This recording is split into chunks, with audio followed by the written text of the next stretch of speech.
Assalamualaikum warahmatullahi wabarakatuh. Pada hari ini kami akan mempresentasikan tentang studi kelayakan usaha dari ST Hijau. Adapun kelompok kami yaitu Felicia Agatha Manihuruk saya sendiri, lalu ada Carmelia Sembiring dan juga Inayatul Iza. Langsung saja kita masuk kepada latar belakang kami menganalisis usaha teh hijau. Kami pilih karena munculnya sebagai salah satu alternatif bisnis yang menjanjikan dalam industri minuman di Indonesia, terutama di Jambi. Pemilihan usaha ini didasarkan oleh meningkatnya minat masyarakat terhadap minuman yang segar, terutama di tengah tren global secara keseluruhan dengan memanfaatkan peluang yang ada dan menghadapi tantangan secara strategis. Usaha es teh Mendalo dan juga CFD memiliki potensi untuk berkembang pesat dalam industri minuman yang kompetitif.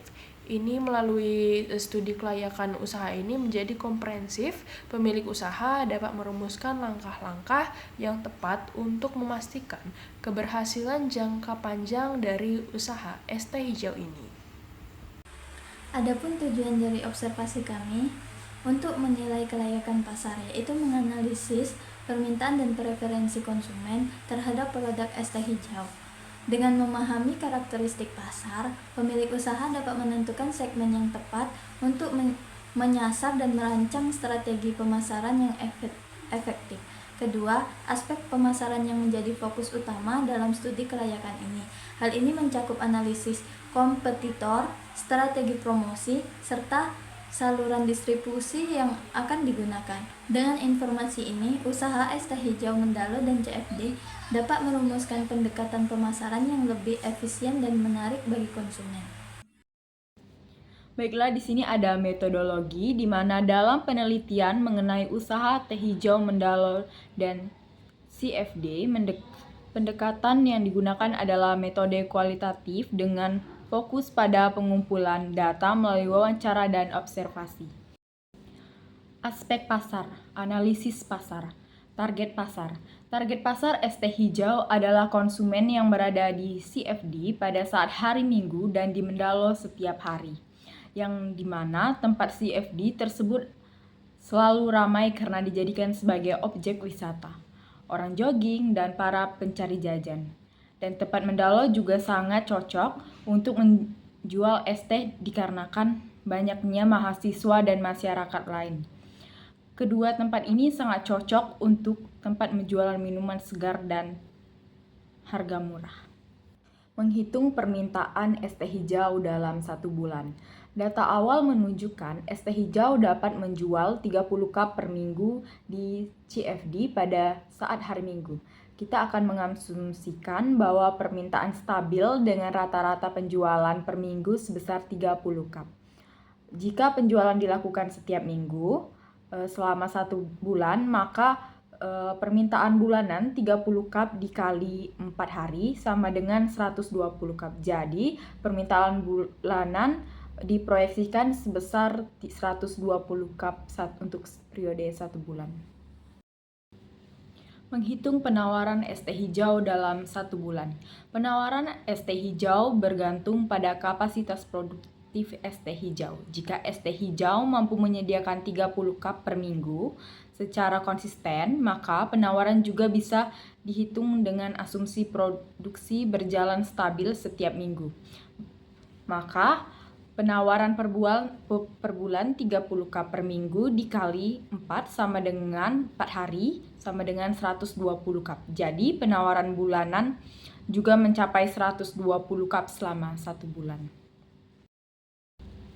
Analisis persaingan, di mana penjual minuman lain, yaitu penjual minuman lainnya seperti es buah, jeruk, atau minuman kemasan dapat menjadi pesaing tidak langsung.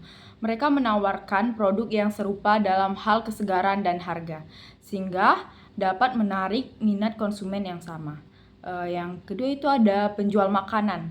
Penjual makanan ringan atau makanan berat juga dapat menjadi pesaing dikarenakan terutama jika mereka menawarkan paket combo termasuk minuman dan warung kopi atau kafe, di mana tempat-tempat ini sering sekali juga menyediakan berbagai macam minuman yang segar.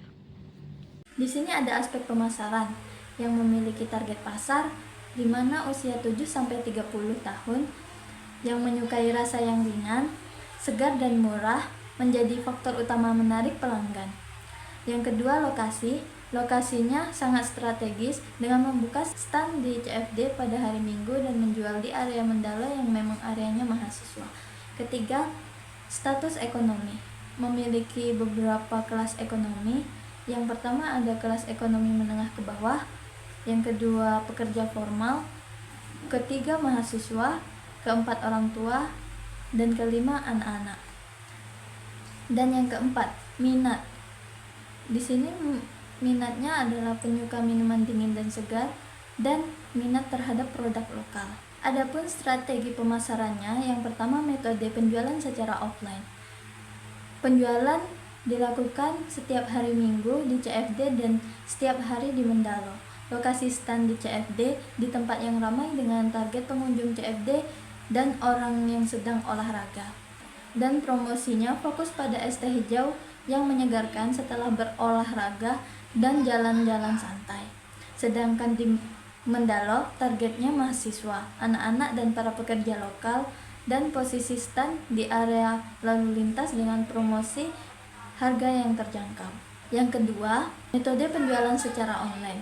Promosi teh hijau secara online dilakukan melalui platform WhatsApp, Instagram, dan Facebook untuk menjangkau konsumen secara luas dan efektif. Yang pertama, melalui WhatsApp, penjual menggunakan untuk memberikan informasi promo dan diskon langsung. Yang kedua, di Instagram sendiri, penjual fokus pada visual menarik dan interaksi melalui stories. Ketiga, di Facebook, penjual menekan konten informatif dan penggunaan grup atau marketplace untuk menjangkau para konsumen. Adapun analisis SWOT-nya, pada kekuatan, yang pertama ada rasa yang disukai konsumen dan kedua harga yang terjangkau.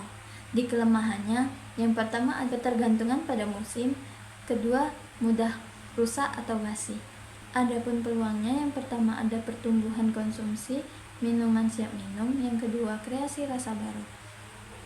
Dan yang terakhir ada ancaman, yang pertama persaingan dari minuman lain dan kedua fluktuasi bahan baku. Baiklah, selanjutnya kita masuk pada aspek teknis dan operasional. Adapun yang pertama kita menilai dari lokasi dan fasilitas. Pada usaha es teh hijau di Mendalo, strategis karena banyak mahasiswa dan masyarakat di area Mendalo. Lalu cuacanya yang panas menjadi potensi besar untuk minum es teh yang segar. Selain itu, tempat pembuatan es tehnya bersih dan sudah menggunakan cup sealer sehingga lebih aman untuk dibawa pulang. Lalu yang kedua ada usaha es teh di CFD, lumayan strategis juga dengan segmentasi konsumen dari dewasa hingga anak-anak. Namun banyak masyarakat juga memilih minuman yang lebih sehat seperti jus. Untuk tempat jualan es teh hijaunya tersebut memiliki tempat duduk, namun pada es teh ini masih menggunakan tutup plastik biasa sehingga kalau dibawa pulang itu sering tumpah. Lalu lanjut pada proses produksi dan distribusinya. Untuk proses pembuatan es teh sama juga, namun untuk proses packaging dan dari es teh Mendalo ini dia menggunakan plastik sealer press dan packaging es teh CFD menggunakan tutup cup plastik biasa. Untuk distribusi es teh di tempat pemasaran, pada es teh hijau CFD menggunakan motor untuk dibawa ke tempat pemasaran dan juga adanya biaya bensin dan biaya sewa tempat, jadi totalnya sekitar 20.000. Sedangkan untuk lokasi pemasaran di es teh Mendalo berjualan di depan rumah sehingga tempat jualan dan biaya bensin tidak ada, jualan pemasaran secara gratis. Lalu kita masuk kepada analisis aspek teknis. Melalui data yang sudah kita rincikan, melalui metode analisis aspek teknis, biayanya lebih murah pada es teh Mendalo dibandingkan dengan es teh di CFD. Dengan biaya es teh Mendalo sebesar 608.000, sedangkan es teh di CFD sebesar 1.044.500. Baiklah, kita masuk kepada kesimpulan dari aspek teknis dan operasional. Berikut adalah perhitungan dari kapasitas produksi. Adapun kesimpulannya, pada fasilitas produksi dan sistem operasional cukup mendukung kelancaran usaha es teh hijau dari faktor teknologi produksi, tenaga kerja, bahan baku, hingga permintaan pasar. Mulai dari bahan baku yang segar, bagus, dan produksi sesuai prosedur. Tidak menggunakan tenaga kerja, dan teknologi produksi es teh Mendalo sudah menggunakan mesin kapsealar, sedangkan es teh hijau CFD masih menggunakan tutup plastik biasa. Untuk permintaan pasar sama banyaknya, bedanya hanya pada es teh Mendalo peminat banyak mahasiswa, sedangkan pada es teh hijau di CFD berbagai kalangan dari usia dewasa hingga anak-anak yang menyukai es teh hijau. Baiklah, dari semua aspek yang telah kami jabarkan, adapun kesimpulannya, strategi penjualan dengan harga yang terjangkau yakni dari es teh Mendalo itu 3.000 dan es teh CFD itu 5.000, serta pemasaran kombinasi offline dan online. Seperti pembukaan stand di CFD dan Mendalo, promosi yang menarik dan lokasi strategis turut meningkatkan potensi penjualan. Di sisi online, penggunaan media sosial dan platform pesan instan memperluas jangkauan serta mendorong interaksi dengan konsumen.